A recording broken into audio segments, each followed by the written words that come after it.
I'm at Mullenweg, and today we're going to be making something called Tzatziki, which I first discovered when I was in Greece a few months ago for the Greek blogger camp. And we were going from island to island. It was a really cool conference because it was on a resort island, you know? And we had tzatziki, which is I'd never had before. It's like a garlicky yogurt, and they often did it with French fries and things. And so the ingredients, it's very easy to make. I'm not a cook at all. You need a cucumber, English cucumber, a little bit of olive oil. We're going to do some lemons at the end, some garlic, which we'll mash, some chives, and then Greek yogurt. The Greek yogurt is important because if you do it with normal yogurt, it's too runny, and eventually we're going to dip it in some bread, so if it's too runny, you know, obviously it'll just run right off the bread. Because I can't cook at all, I do have my good friend here, Anton Sekwa, who is a professional chef, just in case I get stuck at any point. So, first thing we're going to start with is chopping the garlic. So we're going to start from this end, obviously, and go about, right about to there, and just do some thin slices. We're going to mash it, so obviously if we were cooking something, we want to get it really fine, but since we're going to mash it anyway, it doesn't have to be too particular. And of course this smells really good. And then now we're going to come in sideways.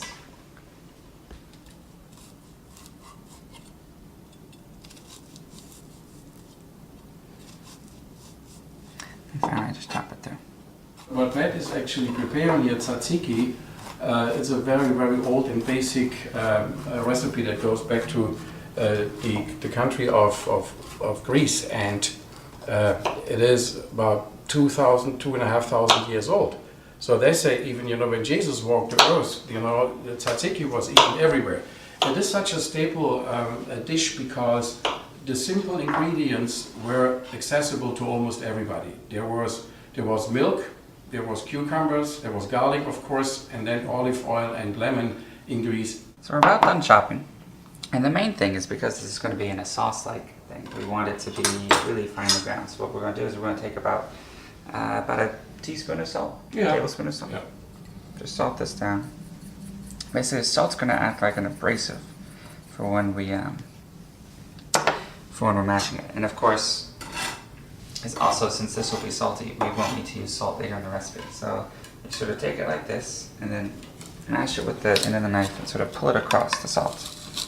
You see how we're kind of mashing it there? So basically we're trying to get into just almost like a paste. Did you know you are right-handed, right, as I see? Yeah. Did you know that they also make these wonderful chef's knives for people that are left-handed? Oh, really? Yeah. See, you are right-handed, you know. You use it, you know, with your right hand, with the handle on the right side and the blade on the left. Now, left-handed people, and I happen to have a very special knife, you know, made for left-handed people. I have today with me, right here. Okay. Here it is. Here is the left-handed one, the left-handed version. It has the handle on the left side and the blade on the right. So if you would be left-handed, this is how you would use it. Yeah, Isn't that great? This isn't very comfortable at all. So this only takes about a minute, and when you're all done, you'll have something that looks sort of like this, like sort of a finer paste that we're later going to mix into the yogurt. I'm going to just put it in a bowl here. And we'll let this sit. So while we will be working, you know, and grating, cutting, seeding, and grating the cucumber and salting in order to drain water out of it, the garlic has time to breathe. Garlic should be exposed to oxygen for about 10 minutes so it really can develop all its health benefits, you know, that people say, you know, garlic has, like blood thinning or cholesterol fighting. It is excellent against vampires. So, you know, if we give it the time, you know, to breathe while we now work on the cucumbers, that is perfect. Normally we need to clean a knife or use something different, but this is so much garlic anyway, no one's going to notice. So we're going to cut it in half, like this. As close to half as we can get it. This is actually a very wet cucumber. And then what we're going to do, just from the end here, without pushing too hard, just start to scrape out the seeds. We're going to try and get most of the water out and most of the seeds out.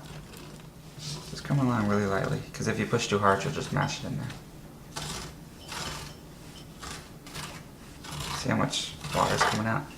So a trick I picked up from Anton actually was to He likes to actually damp the whole thing, just to get as much as the water off. Just use a paper towel.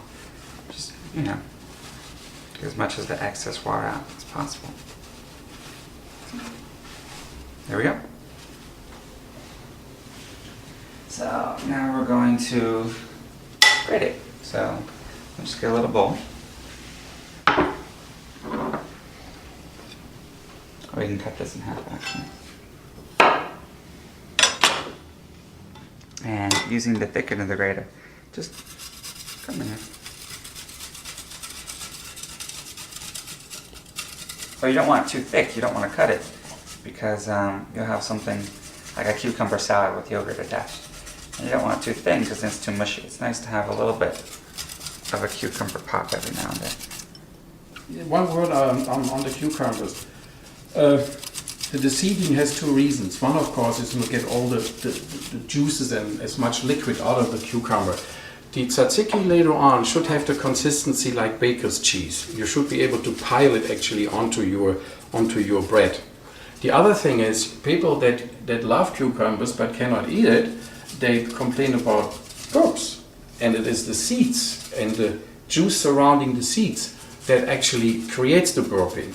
So if you take those out, the cucumber is almost burp-free. This cucumber is so wet, we decided to put it through a strainer and add a little bit of salt to it, right? Because That's that right, way yeah. the water will sort of come out the bottom. And like we said, we want as little sort of water and liquid as possible. And once it has actually kind of, soaked with the salt a little bit, then what we can do is we kind of press it down. And as you can see, even now after about an hour of being salted, it is still releasing a lot of liquid. So the drier the cucumber gets, the better the tzatziki later on will be. So now we've done actually all the cooking that's required, and now we're just going to sort of mix it all up. So we got the Greek yogurt. Again, very important that it's actual Greek yogurt because we need it to be really thick. Also just gives it a better flavor. Alright, next we're going to stir in a tablespoon olive oil.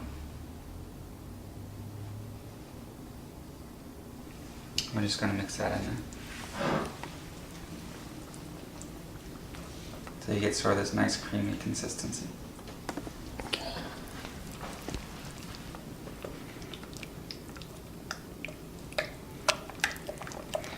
Alright, that looks pretty good. Now we're going to add in the garlic. This is about 2 cloves worth. We have the cucumber that we had, so I'm going to put that in there. And start to mix that in. Now you start to see. Finally, and this is to taste. It's good to put a little bit of lemon in there. So we're going to squeeze it out of the hand so we don't get any seeds in. But, about that much lemon. So it's best to let this sit in the fridge overnight. And then when you finally serve it, you can do it in a bowl and sprinkle some chives on top, or put some lemons on the side, or something like that. And to serve, my favorite way to do it, well, with French fries is how I had it in Greece, but it's also traditionally with pita bread. So you just get a little pita bread and dip it in, and people will love it. And that's the only thing in the world I know how to cook. And there's one thing to note about being in the fridge overnight, and that's with the garlic, the amount of garlic, right? Yes, that's true. Through the time, the garlic really penetrates, all the surroundings, and it multiplies in intensity of taste by about a factor of 2. So now we have 2 cloves of garlic in it, but tomorrow it has the taste intensity as there were about 4 cloves of garlic being used. The other thing is, it also, it sets overnight, and the water collects on the surface. So if it's a little bit too runny, just the next day pour off the excess water, and then you have it exactly the way you want it. Alright. Let's just throw it in here. If I have any room between beer and alcohol. Actually, there's no room. I'll have to clear it out.